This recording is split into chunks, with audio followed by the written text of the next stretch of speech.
Bonsoir à tous, merci d'être avec nous sur la chaîne Viva. Bienvenue dans cette nouvelle édition du Viva événement.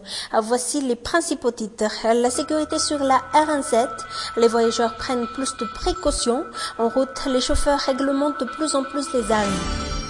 Devant la presse hier, la secrétaire d'État à la gendarmerie annonce des résultats. Plus de 400 bœufs retrouvés dans le sud où les attaques des dalles reprennent depuis peu. Impossible cette année, la Commission électorale nationale indépendante admet finalement, sans les 167 jours nécessaires pour le chemin critique, aucune élection communale ne pourra se faire. Le F-16 débarque à Madagascar. 5 personnes ont déjà fait leur commande avec près de 2 millions d'ariages. Et dans les actualités internationales, une question, Oscar Pistorius sera-t-il condamné pour homicide involontaire?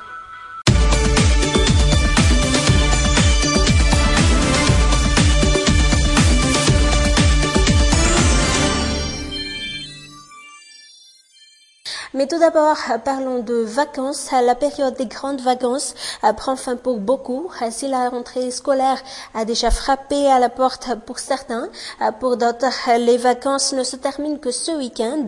Les derniers vacanciers de la capitale, un reportage sur les images de Nzarjan Jiansu.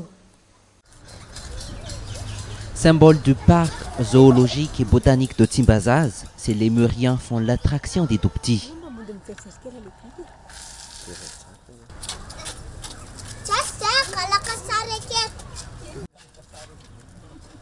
Ils viennent de Tamatave et profitent des derniers moments de vacances à Antananarivo.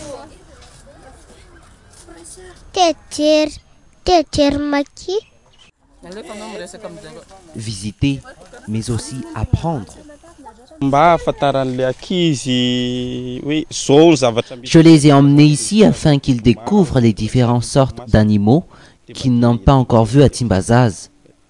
Nous avons organisé ce visite pour nos vacanciers.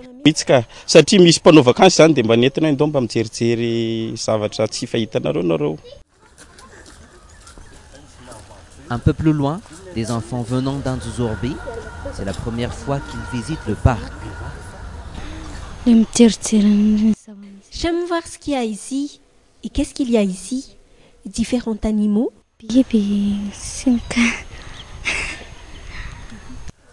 Comme les autres parents, l'objectif étant de faire découvrir à ces enfants les richesses zoologiques de leur pays. Je les emmène voir les merveilles d'Antananarivo, étant donné qu'ils n'ont jamais mis les pieds ici. Je veux qu'ils visitent ce parc tout en développant leur connaissance générale. Mais il n'y a pas que les Malgaches. Les lémuriens de Timbazaz font aussi le bonheur des étrangers en vacances à Antananarivo. Les lémuriens, Qu'est-ce qu'ils ont d'aussi spécial?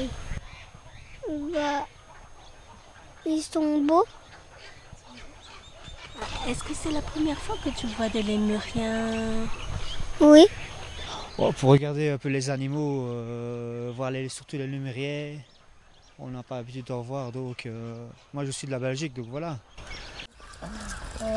En partance pour le Belgique, Jean-François et Liana garderont en mémoire les images des lémuriens de Madagascar. Ainsi, ceux qui venaient des provinces pour faire ses vacances en Tana doivent à présent prendre la route, sauf que sur la route nationale, l'insécurité gagne de plus en plus de terrain. Comment les passagers et les chauffeurs font face à cela? Nos journalistes Anessou et Yves Chanel les ont rencontrés. Plus que quelques heures avant le départ de Lucette et ses filles. En attendant, l'inquiétude prend place. Pour cette mère de famille, la peur est quasi permanente durant le voyage à cause de l'insécurité routière. Ces derniers temps, pour Lucette, transporter de l'argent n'est plus une bonne idée. On a peur, mais on n'y peut rien. On a juste décidé de ne plus emporter de l'argent avec nous. Il vaut mieux les placer sur les comptes Mvoul. Pour la plupart des voyageurs, la peur des dalles réside toujours en cours de route. Pour cet homme, seule la prière s'avérait-il être l'unique moyen d'y échapper. Quand il faut voyager, il faut voyager. Il faut juste prier pour que rien de mal nous arrive sur route. Dans mon cas, je préfère ne pas emmener de l'argent mais de les placer sur un vol, car c'est ce qui attire les Daad. Face à cette situation, les ordres sont stricts pour les chauffeurs. Il est interdit aux voyageurs, mais aussi aux chauffeurs, de transporter de l'argent. Les pauses en cours de route ont été par ailleurs diminuées. Quand il y a des zones à risque, on préfère se stationner et attendre. D'ailleurs, les chauffeurs n'acceptent plus de transporter de l'argent. En ce qui concerne les clients, on leur prévient quand même la situation, car souvent, certaines personnes préviennent les Daad sur place que telle ou telle voiture transporte de l'argent. Malgré les précautions prises par les chauffeurs et ceux même durant le voyage, jusqu'ici, aucune démarche n'a pu résister aux Daad. Ce mois-ci, 3 attaques ont été vues sur la RN7, des attaques ayant pour répercussion la mort de quelques voyageurs, y compris un chauffeur.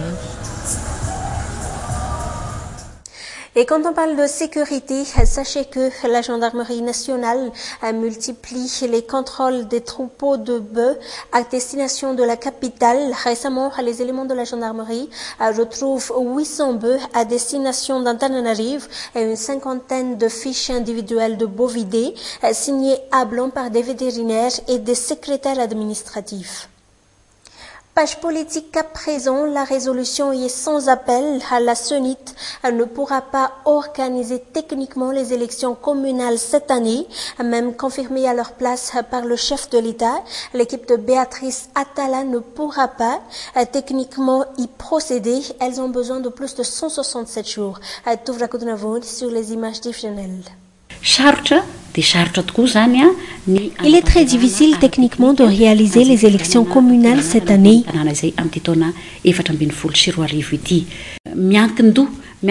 L'organisation des élections dépend de ces textes. C'est pourquoi nous avons décidé d'attendre ces textes et ce sera après que la CENIT et le PASEM vont se réunir pour décider du chronogramme et des dates.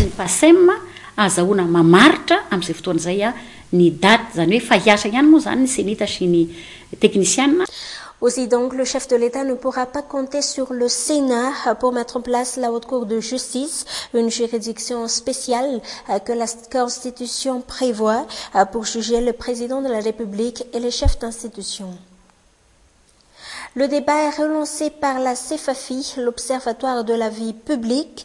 Il a été parmi les points chauds de la dernière session extraordinaire de l'Assemblée nationale. La question sur les statuts des Fokutang, dont le texte adopté est validé par la HCC.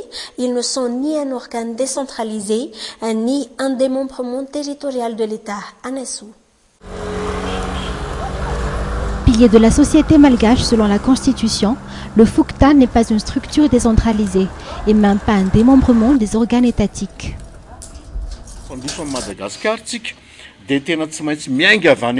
Si l'on veut vraiment faire développer le pays, la première étape serait de prioriser les Fuktan, car la commune ne connaît guère la situation de la population au niveau des Fuktan. D'ailleurs, les budgets sortants proviennent surtout des plans d'urbanisation des Fuktan, mais la situation actuelle démontre le contraire. Voilà pourquoi la commune n'arrive pas à gérer la situation.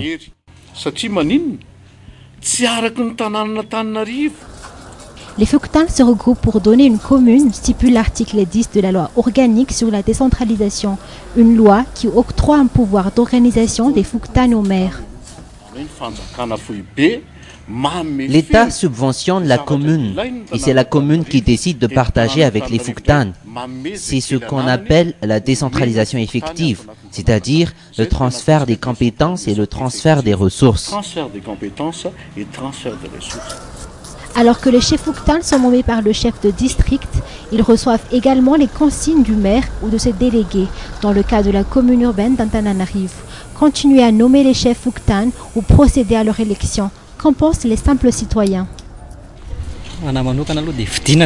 Pour moi, il faudrait élire les chefs Fuktan, car si jamais un fait désastreux s'y présente, on ne pourra pas reprocher à l'État, car c'est la population qui a elle-même élu le chef Fuktan.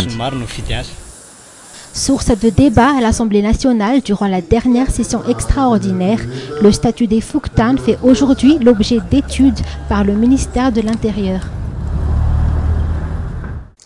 C'est une autre forme d'appui pour les jeunes. Cette formation est un renforcement de capacité pour ceux qui veulent évoluer dans le monde de la technologie. Une formation pour les jeunes en quête de travail. Et sans transition, l'iPhone 6 ne va plus tarder. Elle débarquera à Madagascar avant la fin de l'année. Au moins 5 personnes ont déjà commandé ce nouveau gadget d'Apple. Un joujou qui coûte pas moins de 2 millions d'arières pourtant. Un reportage sur les images de Nzara Ndianzo. Le dernier cri d'Apple, l'iPhone 6, une smartphone plus grande et plus large, mais plus fine et qui pèse 128 grammes. Apple renouvelle sa création avec un smartphone plus performant et plus économique. Présenté officiellement le 9 septembre, l'iPhone 6 ne sera commercialisé qu'à partir du 19 septembre prochain. Parmi les premiers clients, des Malgaches, ils sont aujourd'hui au nombre de 5.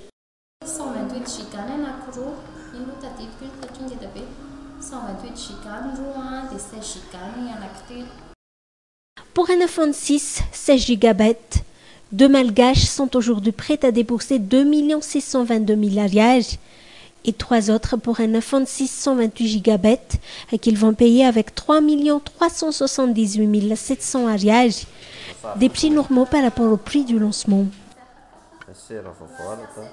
Il n'y a pas trop de différence car s'ils veulent un iPhone 6, ils doivent payer 2 700 000 arières, c'est-à-dire 700 à 800 euros. Pour s'y faire, ceux qui veulent se payer ces iPhone 6 recourent aux ventes en ligne. Une autre manière de vente et d'achat qui prend de plus en plus de place dans les échanges commerciaux depuis près d'un an. Point final à cette édition. Merci de l'avoir suivi. Nous vous souhaitons un très bon week-end de toujours en notre compagnie.